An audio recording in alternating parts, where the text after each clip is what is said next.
Is not this the fast that I choose? To loose the bonds of wickedness, to undo the straps of the yoke, to let the oppressed go free, and to break every yoke.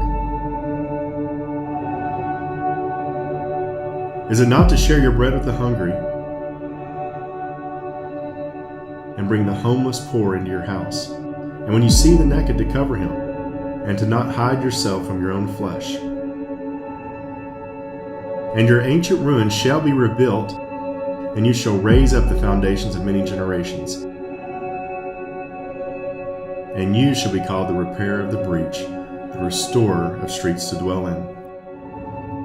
So these verses mean a whole lot to us because they really communicate to us God's heart not only for Acts, but also for this neighborhood.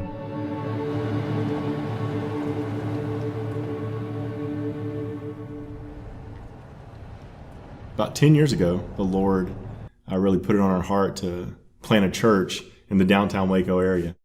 We were out in the suburbs and just felt like the Lord was calling us to go inner city. It seemed like a lot of churches were moving out of the city, and like the Lord was calling us to go into the city. And so God just really started putting this desire inside of us to engage the poor and to engage a diverse people that were different than who we were, our background. Being able to be a church that is attentive to the needs that people have. People just are dealing with real things. People in our neighborhood are dealing with real things. I mean, they're dealing with a lot of hardships financially. The reality is that some people can't get a job because they don't have a car.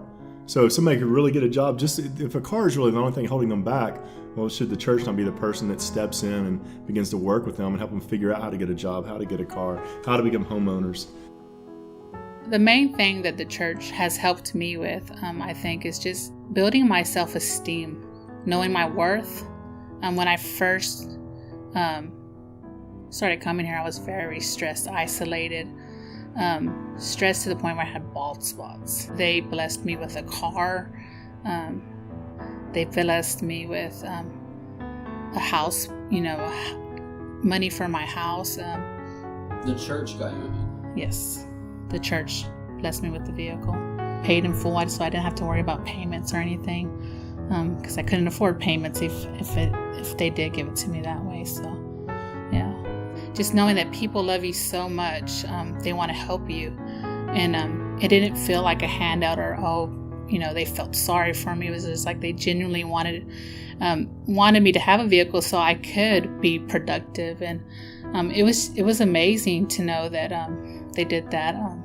They're a little sneaky, but it was awesome. I tell people my stories about how much Acts has blessed me, and I tell them, it's not for all this stuff, because I would still come here if they still didn't bless me with that. Because again, what draws me here is just the genuineness, the love that I feel here.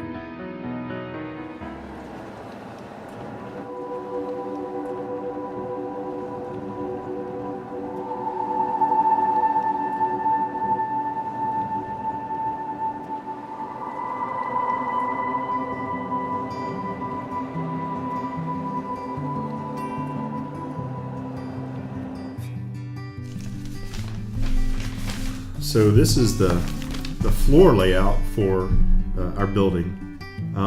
So you see this area right here. This is where our current sanctuary is. So just the small area. This is our office space. And the dream that the Lord has given us is really to turn this warehouse here into our future worship center. It'll be able to seat about 1,000 people. And this area here is a future prayer center, but also it can be used for smaller services. It'll seat about 80 people. It's a smaller chapel we'll use for a place for visitors to gather. We'll use it as a place for the Lord's Supper every Sunday morning. And you'll also see here, we'll finally have some decent sized bathrooms. And then this area right now that we're currently meeting in the future will be children's classrooms. So we'll be able to have some really nice size, well equipped children's classrooms. Kind of the statement that kind of sums up what we feel like the Lord has spoken over us is to be a diverse family that's committed to restoration and discipleship in our neighborhood and the nations.